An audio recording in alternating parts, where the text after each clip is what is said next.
this testing, we'll be testing for a shoulder extension on the goniometer. So go ahead and place, we're gonna have our client seated on the edge of the bench. We're gonna go ahead and place the goniometer on the lateral aspect of her, of the shoulder that we're testing.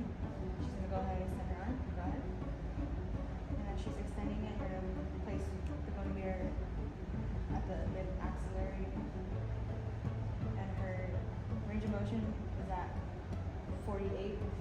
Normal range of motion for a shoulder extension is from 50 to 60 degrees.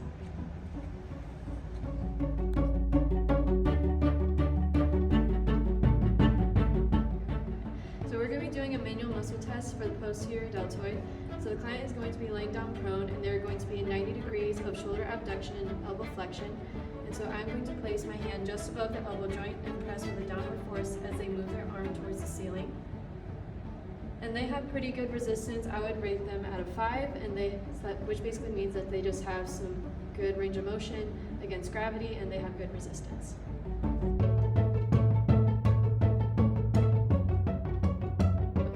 So I'm going to be performing a manual muscle test on ankle dorsiflexion and inversion.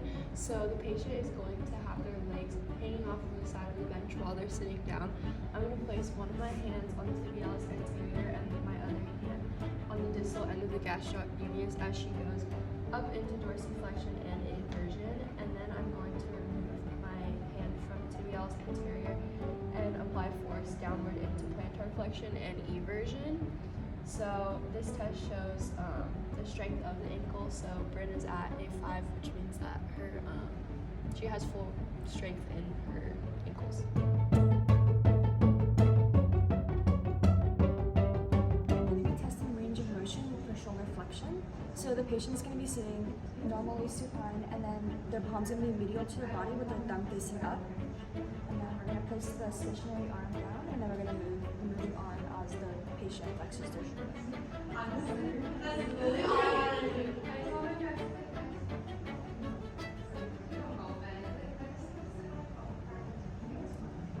So she was at around 168, and average is around like 170 to 180.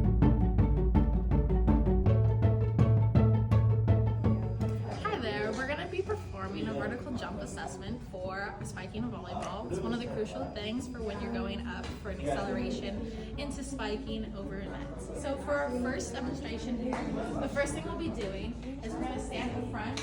We're going to basically just do standing here and reach as far as we can just to get that initial contact, so then we can determine the difference between the standing and the jumping. So if you just want to put your hand up there just to see where our furthest marker will be. So she's about right here. So this we'll just keep in mind for our first measurement.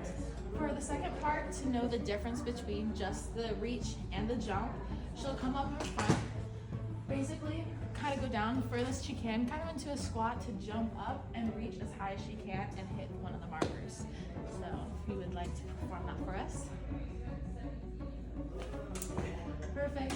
So we'll take pretty much the highest marker that she was able to hit, and we're going to find the difference between the stand and reach.